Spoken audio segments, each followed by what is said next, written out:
James, man, thanks so much for coming on the show here today. Really excited to have you on. Could you start by just telling us a little bit about yourself?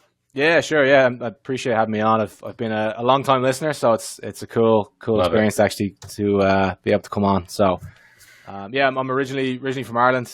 Like most performance coaches, grew up playing sport and all the rest, and then kind of got into lifting weights and training and all the rest. So, got into did my undergrad in a TU Dublin doing sports science. Then kind of did a little bit of work during my undergrad, and then kind of realized that, right or wrongly, as a young 20-year-old, I kind of figured out maybe there's not a lot of full-time opportunities in strength conditioning or sports performance in Ireland. So I tried to kind of make a move and move to the US, and I've been here about 10 years now. So I went to Springfield College to do my master's in strength conditioning.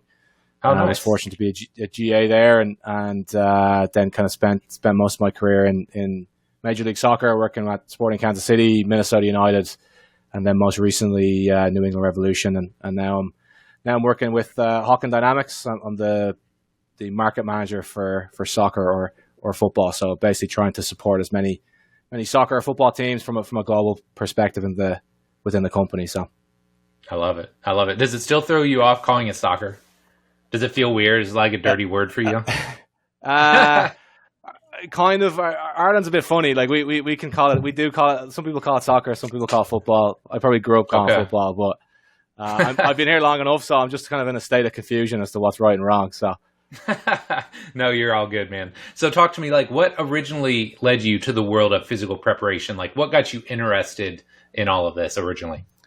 Yeah, as I said, like I played a lot of sport growing up, and I was unfortunate to get a lot of injuries playing. I played soccer, I played a lot of rugby as well, so I got a lot of injuries playing that, and I spent a lot of time in a physiotherapist clinic, or a physical therapist, it would be in the US, and I kind of got really interested in the human body and how it works and things like that. And initially I thought that strength conditioning, sports performance was just under the physical therapy or physiotherapy bracket, and then essentially when I did my undergrad in sports science, I mentioned that was to hope to end up going and doing physiotherapy after the fact. And then within my first semester, we had a sports science class with Dr. Kieran Collins, who's a well-known researcher in sports science, and then a strength conditioning class with a guy called Barry Solon, who now works for Arsenal as their first team strength conditioning coach. So literally within like a couple of weeks, I was like, wow, this is really interesting. I didn't even realize this was its own thing. I just thought it was all what a physio did. So I think that's what kind of sparked it. And from there, I basically just went back to my old high school and just said, hey, can I, as a freshman in college, and just said, hey, can I go work as your strength conditioning coach if you don't have one with your rugby team? And then I was able to get the applied experience there, making tons of mistakes because you're 20 and you're a freshman, you have no idea what you're doing, and getting some of the academic side. And I was fortunate to get an internship with Barry Solon as well, so it was that kind of nice kind of blend. So I guess that's what kind of got me into it, and just fascinated with the human body and how we can help athletes perform at their best. Dude, that's not a bad first internship either. Hanging out with Gary no, it's not at all. That wouldn't suck, right? Yeah, well, no, awesome. To be fair, it wasn't with Arsenal. It was before he went there. But yeah, for sure. He was. Yeah, no, he was. I mean, he was brilliant. He was a big mentor to me earlier on. So it was really great to be able to go and make mistakes by yourself, and then go bounce ideas off him and off Kieran Collins and people at TU Dublin as well. So it was early on it was a really good experience to get a lot of coaching experience. I love it. So talk to me about kind of the then to now, right? Because people love to hear other coaches' career arcs, right? And you've had a couple different stops along the way, different positions. Could you just give us a little bit of insight as to like the different stops and maybe what your roles were there? Yeah, sure. Yeah. So obviously starting off back in Ireland, I was head strength coach at a high school. Rugby was the big sport there. So that was mostly with the rugby team. Then interned with the semi-professional rugby team in Ireland with Barry Solon, and then moved to Springfield, where as a GA, so mostly working with men's soccer and a couple other sports. And then once I finished, I had a brief stopover at Northeastern University before going to Sporting Kansas City, where I was there for 2 seasons, mostly with the academy and the second team, helping out a little bit the first team here or there, and then after the 2 years, then moved to Minnesota United, where I was the head strength coach under the director of performance, Josh McAllister. Was there for one season, and my wife is from the Boston area, so an opportunity came to go and work with the New England Revolution. So we jumped on that, and I was head of sports science or head performance coach for first 2 years, and a good friend of mine, Jared Phillips, who was the director of performance, he moved on, and then I moved into that role for the last 2 years. And during that period, I think during COVID and the MLS lockdown, I started a PhD as well in my old alma mater, TU Dublin. So yeah, I love it. So I think, you've got so much experience in soccer, and that's what I'd love to talk about here today, because that's obviously an area and a specialty for you. So I think one of the big things I want to focus on in today's show is this idea of training load, monitoring training load.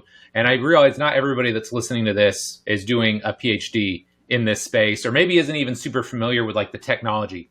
So just to give us a really broad overview, could you just describe how we're tracking training load in soccer practices and games? Just give us a general idea of how that's done. Sure. I think it's important to break the training load down into two kind of parts. So we have external training load, and we have internal. So external will be essentially the work that's been done. So, how much distance you've covered, how much you've sprinted, how much weight you've lifted, things like that. And then you've got the internal training load, which might be your kind of physiological response to it. So that might be things like heart rate, session RPE, wellness questionnaires, things like that. So in terms of like what I've done in the past from a monitoring standpoint, GPS is very, very common. So players, most clubs that I've been at, the players will obviously wear it. It's mandatory to wear it in training sessions. And then you try your best to get them to wear it in games as well. And then, we would measure heart rate. That's quite of a difficult thing to measure as well. People have the straps can fall off. It's uncomfortable. Players throw it away, things like that. So it becomes a little tricky. And then for me, session RPE is a great one. Literally just using a Borg 10 scale, asking players how difficult training was from 0 to 10. I would go around with a clipboard and ask players, and I used to get made fun of quite a bit for my clipboard, but it still works. And then other things like we have force plates. I was a Hawkin user at the Revolution, so we use force plates a lot. From a soccer standpoint, my biggest use from it was mostly looking at neuromuscular fatigue, which I'm sure we'll talk about a little later on. So they're kind of the main things that we would have used, and then some of the devices like GPS force plates and heart rates are some of the devices that we would have used to kind of measure training load. But I do think it's maybe slightly overcomplicated at times. I think people tend to maybe look at too many metrics, just from people being excited and whatnot. But I think looking at training load a bit more from a simplistic standpoint, I think I think you'll kind of get more bang for your buck, and that's kind of part of the reason why I went to the PhD and what that topic is on. Given its multi-metric models and the kind of simplicity around that. Yeah. It's interesting because I think a lot of times when people hear shows like this, they immediately kind of tune out because they think, well, I don't have GPS. I'll never have access to it, so I'm not going to pay attention to it. But I think you and I have discussed this before. Like when you came, I was still with the Indy 11 at the time. We didn't have GPS. And so I was doing session RPE. And if you go back and you look, a lot of that stuff, people might think it's archaic, but it can be pretty damn good. And it can 100%. Be pretty reliable if you have good relationships with your athletes. So I think a lot of people, if you're tuning in and you're like, I don't have GPS, well, there's a lot more ways to do this than just tracking GPS data. Yeah, 100%. Yeah, I mean, for me, like session RP is a staple. It's stood the test of time. And even simple things of like, if you have your drills and your sets and reps and bouts and things like that, it's just like being able to change that ever so slightly every week. I mean, that's essentially another form of training load as well. It's slightly less objective, but it still works as well. Absolutely. So when we were emailing prior to the show, one of the things that you mentioned was that part of the reason you got into all this is that some of the popular beliefs surrounding training load and monitoring maybe aren't true. So I would love for you to just start by expanding on that a little bit, because I think that's really interesting. Yeah, just I guess to provide a slight bit of context, like my PhD is on multi-metric models. So essentially what that is most performance coaches will present their data to coaches or to try and enact to change the training outcome using individual metrics from, say, GPS. And the biggest issue that we have within ultimately impacting training is, coach buy-in or a difficulty with an analysis. So the idea is then that you combine a couple of metrics together, you divide it by the player's individual, match averages, you get a percentage out of it. So essentially you're presenting a coach with two different numbers, a volume and an intensity number. So then the level of simplicity then can help break down some barriers with coaches to essentially affect the training outcome. So what came with that is what came with the kind of dissemination plan that we set out with Dr. Kieran Collins and Dr. Shane Malone is we have to start looking at some of these metrics individually, and then how they affect other things like maybe injury, things like neuromuscular fatigue, that things that might affect a team's performance, right? So what we essentially found was that if we look at, say, the dose-response relationship, that the relationship might be more casual than we might think. So, for example, like we assume GPS can give us an idea on a player getting injured or not. Well, that's a very, very complex relationship that I'm not really sure if that's actually true. Not to say, and the same goes with neuromuscular fatigue. So, while I'm not saying that external training load and GPS is a waste of time, it's absolutely not. But we just have to understand what it does and what it doesn't do. So, for example, like if you look at the reliability and validity of some of the metrics, really, really accurate at measuring total distance covered. As you go to becomes more high velocity metrics, the accuracy then starts to decrease a little bit. And then when we go into, say, the accelerometry metrics, so we're measuring accelerations and decelerations at different intensities. Accelerations are reliable once they're in a straight line, but if you actually do a cut, the reliability starts to diminish a little bit. Oh, interesting. So essentially, which is interesting because when you look at it, and this was eye opening for me because I've always would have used it. I'm not saying I wouldn't throw out the accelerometry metrics, but when you think about accelerations and decelerations, you think about cutting, you think about changing direction, you think about the neuromuscular cost that has with accelerating using a high rate of force development and the massive eccentric component to decelerating. But if the measure that we're using to look at this isn't actually that reliable, at least with cutting, that's something that we have to be really, really conscious of.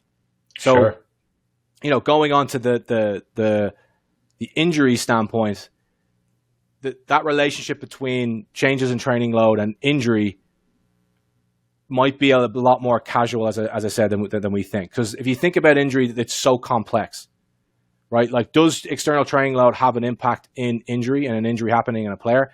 100% it does.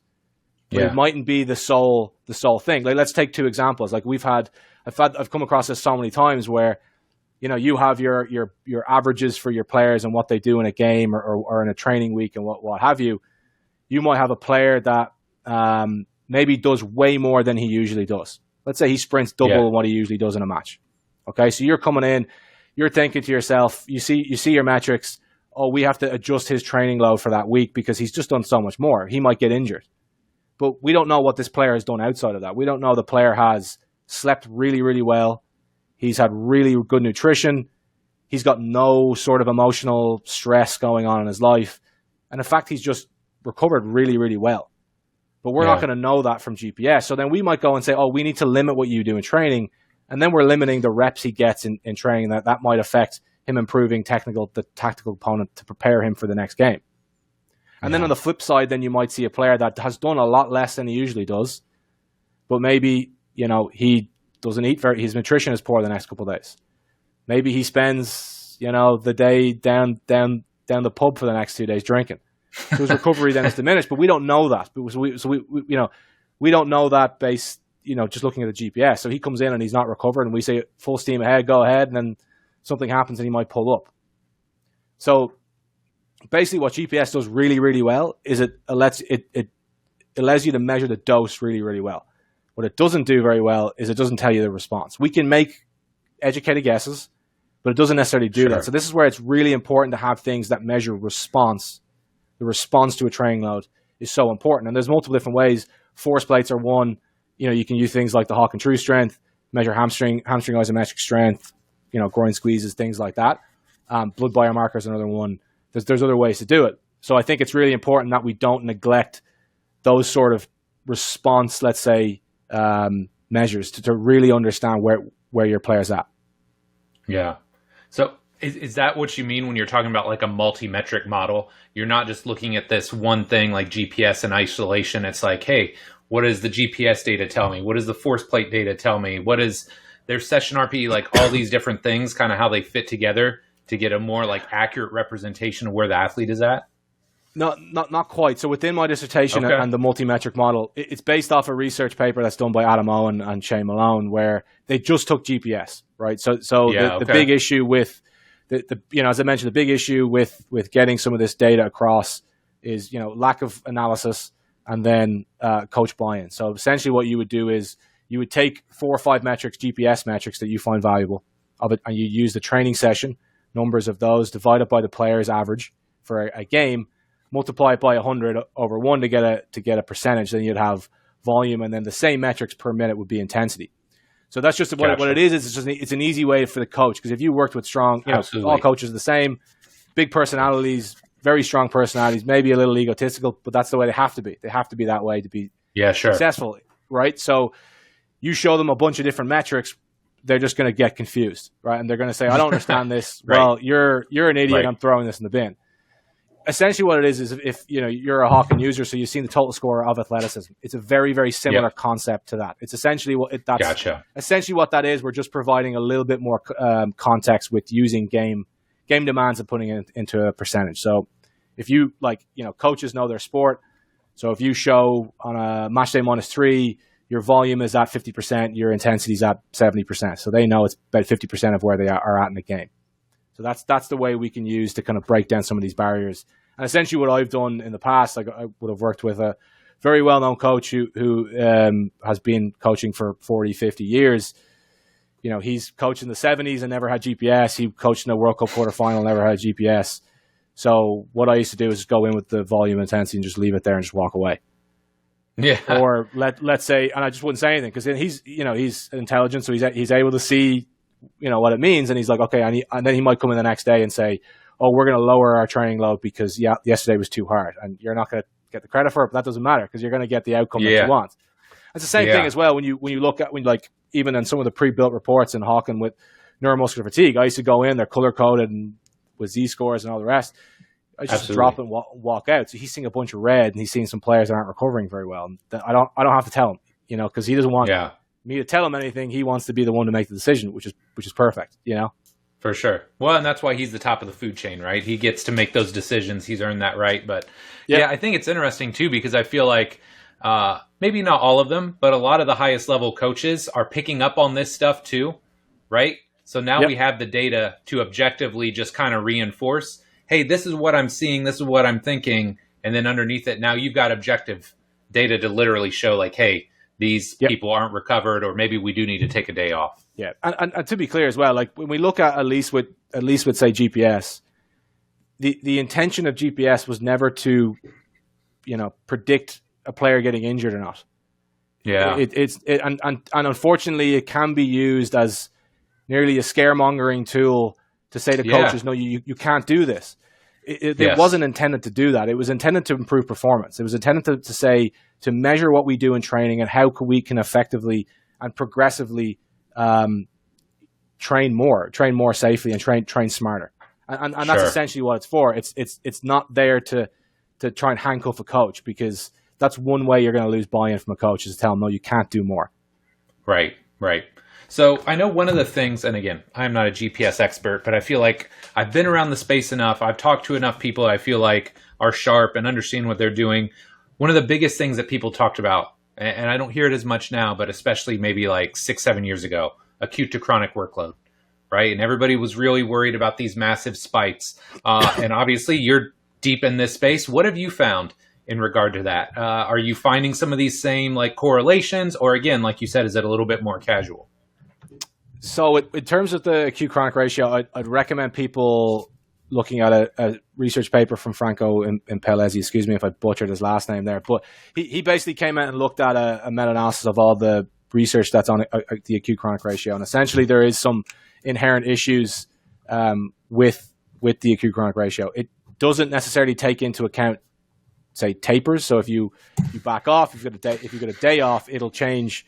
It'll send the kind of score a bit crazy. So some of the research on it's in ways to decrease, say, injury or trying to prevent injuries are kind of flawed. The concept is a little bit flawed. Not saying it's not. I would still use it as a tool, but I wouldn't use it as your main go-to in terms of driving how you look at training load. Okay. I think it's important to understand, like, there's a really good paper from Dr. Shane Malone who looks at sprinting and that's kind of protective effect within training load. And he uses the concept of that kind of inverted U relationship. So it's like, for example, if you're doing too little, you're going to get hurt because you're not preparing your player for the demands of the sport. Sure. And then obviously if you're doing too much, that goes on the swing on the other spectrum where you're doing too much, and that's negatively affecting recovery and therefore potentially putting you at a heightened risk for injury. So it's about finding that kind of sweet spot. But there's other areas to it as well. Like for example, my last season at the Revolution, we had 3 different coaches, and at every single point there was of the 2 new coaches, despite training load decreasing, we had a spike in injury. And why was that? Well, I think a big part of it's going to probably be a large psychological stress, because they might be the way training is different. They might be getting more, from a psychological standpoint, it might be more tactical. There might be more instruction. They're having to navigate a new coach and the relationship with that coach and things like that. So there's a lot of other things to take into account, that just because you've got high training load, that doesn't mean you're necessarily going to get injured. The best protective mechanism for decreasing injury is training hard, but training smart. Right. So like you are, as I mentioned with the inverted U, you are absolutely you are going to be just as much as a risk of injury if you don't train hard, if you train really hard. So it's about getting that high chronic training load. High chronic training load will act as a protective mechanism towards injury. Yeah, I love it, man. Very well said.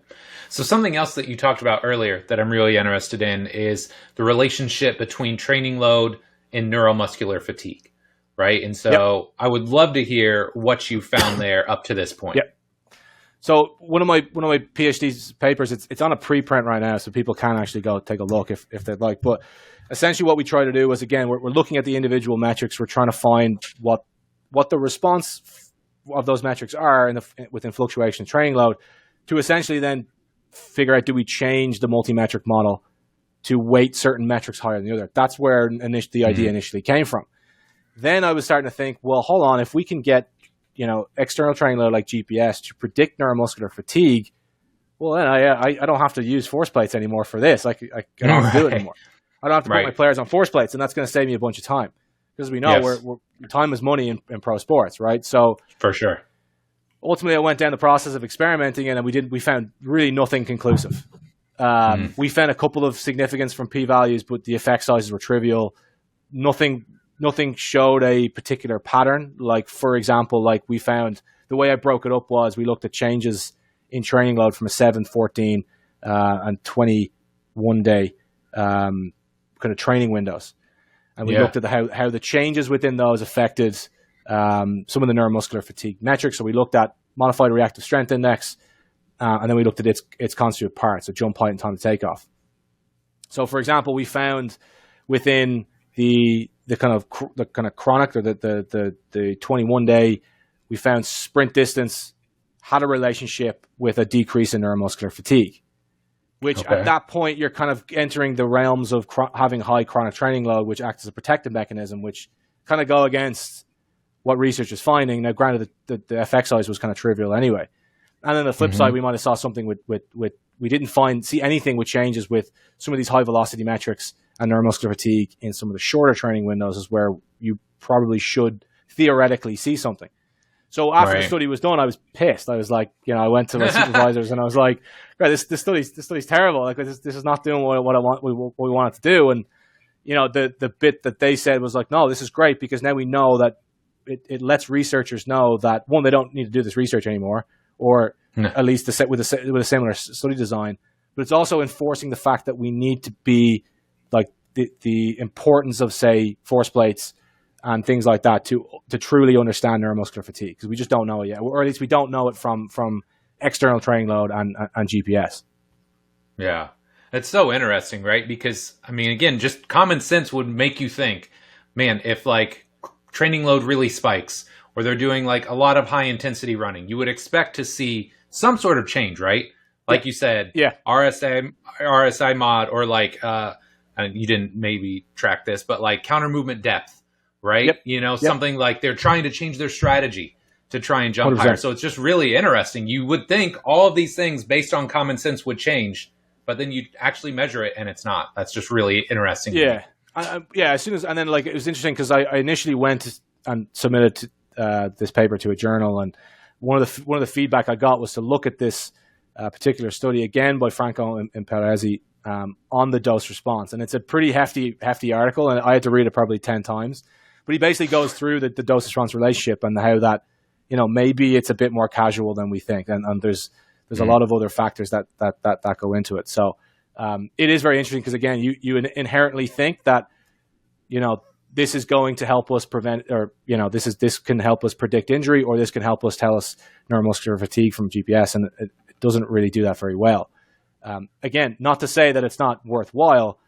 I think there's just other uses for it. Like, I think, as I said, the main use for it should be to drive performance, right? Yeah. So it's like, for example, like, you know, you ultimately, when you want to train players and you want them to be, you know, as prepared physically for a game, in training, you want to encompass the physical, the technical, the tactical, the psychological, all within training, all within a drill. Sure. But then based off certain drills and things that you might do in training sessions, there's huge variability. So certain players might fall through the cracks.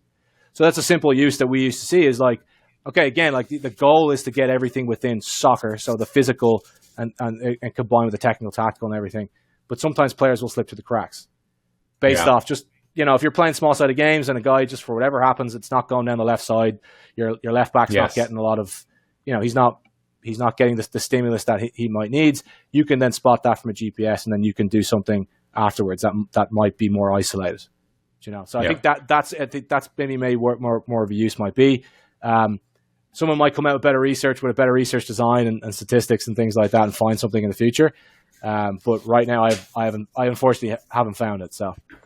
Yeah. Well, and I think it just speaks to the fact that you can't put too much stock in any one testing tool, right? Like, that's why we kind of have this battery of tests, because it helps fill in all those gaps. And like you kind of alluded to, if you're just looking at maybe force plate data or just looking at GPS and you're not looking at a full spectrum, it's hard to get the big picture and really see what's going on with your athletes. And that's where you kind of use the different tests and you really try and pick out, hey, what test is going to give me kind of the information that I need based on where this athlete is at. Yeah, 100%. And then it's about, you know, putting yourself in a position to analyze the data best, you know, and the nice thing about the Hawkin Dynamics is the software. For me, it kind of accelerated my growth in terms of force assessment, because it allows you to analyze data so well based off even some of the stuff in the Capture app with the Z-scores, where you've got a player coming in that's injured or integrating back into training. You need to know where that player's at. Can he go and do the training that we have for him? Within a second, you're going to know where that player's at, which I think is really valuable. Yeah. Instead of having to, you know, push your API through to your Tableau or to your AMS system, you're trying to pull up your different reports. That takes too long. You got your coach coming in the weight room screaming at you to start the warm up. You know, so I think like having certain providers as well put you in the best foot forward for success also really helps too. Yeah, I love it. Well, and that kind of goes seamlessly into my next question, because lots of people talking about return to play, return to training, you know, wherever we're at on that spectrum. And it's something I'm passionate about, right? Because I have a lot of athletes that come in. They are definitely not 100%. So we're kind of working through some of those phases. So I would love to hear how you're using training load monitoring to better reintroduce or reintegrate these athletes back into training sessions and then ultimately into games. Yeah, I think one, you know, to be clear as well, with return to play, it's a multidisciplinary, you know, you need to use multiple different teams. So like we would rely very heavily on our medical team. Our medical team, we would bounce ideas back off each other. We had some sports psychologists that we would bring into the process as well. And the coaching staff is crucially important as well. So it's important to involve a lot of people into that process, particularly from with a sports science and strength conditioning background. I need my medical team, because yes, if a player has pain, that's not my problem. They need to go to someone who can deal with that. All right. So and then it's as you go along the process of progressing the player, they're going to need certain types of treatment and things like that. And it's very, very important to have good relationships with your medical team to for the betterment of your player. So in terms of using different objective data to help within the process, as I mentioned prior, GPS is great for an understanding of the dose. So it gives you a really good way to say, well, are we progressing? Is this player covering more distance? Is this player running at higher intensities? Did he do that the last day? Did he do it the next day? So that progression is really important within GPS. So, yes. For example, what we would have done, and our return to play process was a criteria based. So it was once the player was able to show he was able to do something and recover from it, boom, he goes to the next stage, right? So, it was very, very simple. We basically had, a couple of relative bands within GPS based off the player's max speed. So we would say, right, you're going to start getting exposure of the lowest band, and then you're going to start adding volume. Once you start getting volume of a lower band, then we'll give you a little bit of intensity. We'll give you a little bit of the higher intensity, just a touch. Once you've recovered well from that, then we go volume of that higher band, give you a little touch, and just keep progressing along that kind of path. Sure. Obviously, you're adding in certain technical elements. Can the player, do a short pass with his inside of his foot? Can he, towards the back end? Can he, if he's a forward, can he shoot without pain? And obviously, that all depends on based off the injury. Sure. So basically, once the and then of course we're doing things like different acceleration type. Can he accelerate? Can he do a shuffle? Can he do a crossover? Can he do these different movement type of stuff? And these are all kind of built into it essentially. And yeah, as I said, we're using GPS to help us progress, but then we need to know, as I mentioned, what the response is. So that's where we bring back our force plates. We get basically how we used to do it. We used to do kind of like a 3-day cycle.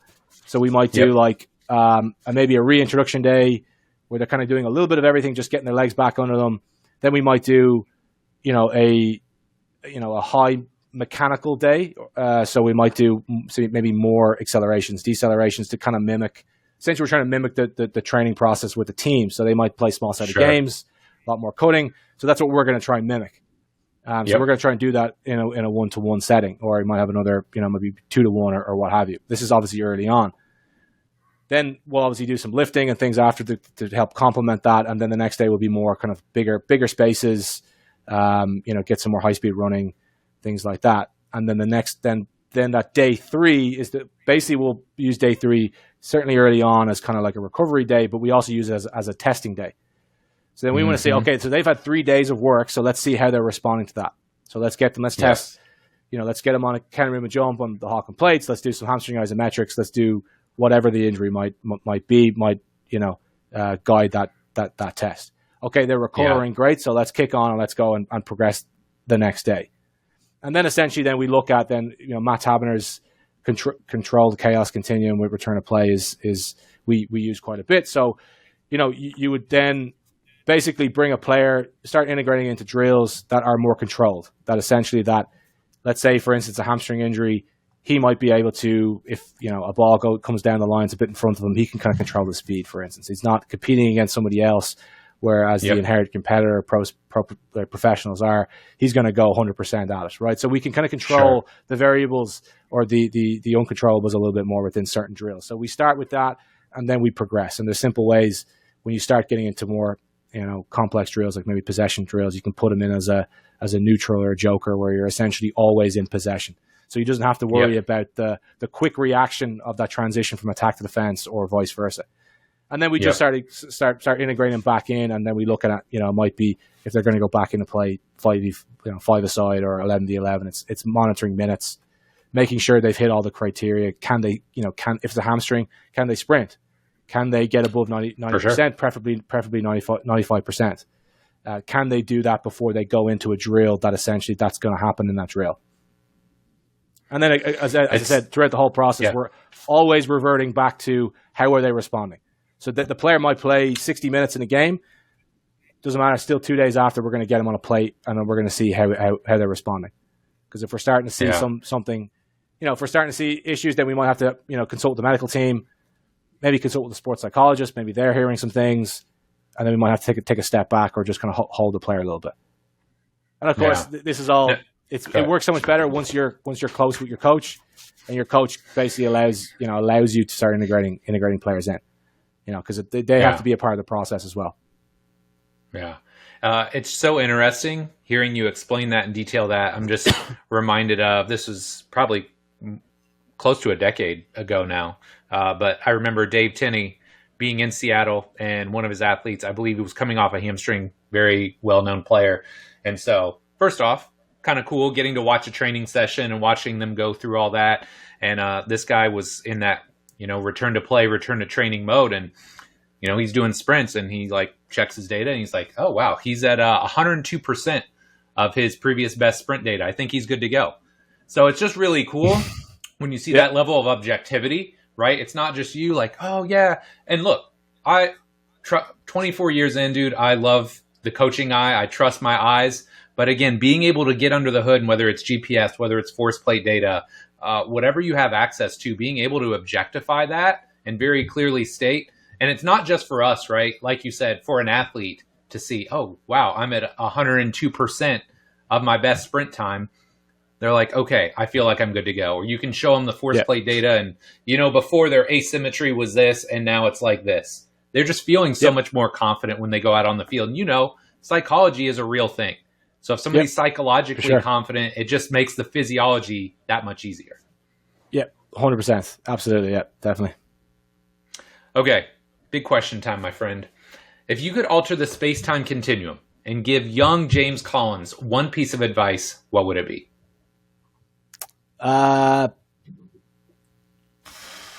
Probably maybe not take it so seriously, I'd say. Yeah. I think I think it's a pretty common one. Yeah. Yeah, I think my poor wife has probably heard me come home and give out too many times. So I think being able to not take it as seriously, and be able to separate things, from work. That's just work, Probably would have benefited me quite a bit, throughout the process. But yeah, that'd be probably one for me.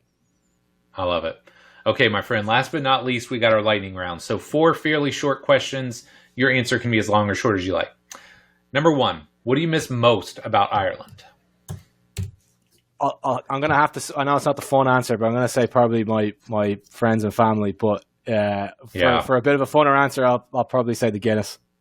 Yeah, the Guinness is good. I'm not even a huge Guinness guy, but I had to partake while I was there. There you go. What do they call it at the top? The meniscus? Don't they call? Isn't that what it's called? I've no. Somebody said the foam on the top. The guy was like, "Oh yeah, we call this the meniscus." I'm like, "That's such a weird thing." Maybe he was just messing with me. I don't know. Yeah, I don't know. I've never heard that. Yeah, he might be just taking the piss out of a tourist. I don't know. All right, I'm gonna have to talk to Sean. I'm gonna have to see if that's really a thing or not. Okay, second, favorite U.S. city to live in or visit? Boston. I'm based in Boston, and for me, it's the best city in the U.S. I would say Chicago is a close second. Yeah, Chicago is pretty nice, especially Chicago in the summer. Very underrated. Yeah. Okay. Yep. Number 3, you're obviously with Hawkin now. Smart move on your part. I would love to hear, what does your day-to-day gig look like? Because you said you're kind of in the soccer space. So what does that look like for you? I'd say apart from annoying Ben, Drake, and Dr. John McMahon on a daily basis. Essentially, I'm just trying to help support as many soccer teams and performance coaches within the soccer space. Awesome. I think for me, Hawkin Dynamics was a big, as I kind of mentioned earlier, it kind of expedited my knowledge of force assessment and its benefits, and just trying to share some of that with people working in the space. I love it. Yeah, I'm surprised Drake hasn't blocked me yet. Because I'm not sure that there is a day, even weekends, where I won't have an idea or text him about something, or, hey, have you ever thought about... So I'm sure he's probably super annoyed with me, but they are fantastic. And I'm not just saying that. They've been fantastic every step of the way. Good people, which is what's important. Yes, for sure. Okay, last but not least, number 4, man. What's next for James Collins? What are you working on? What are you excited about? Anything? trying to get the PhD completed is probably a big one. What's the timeline? Just when you think, what's that look like?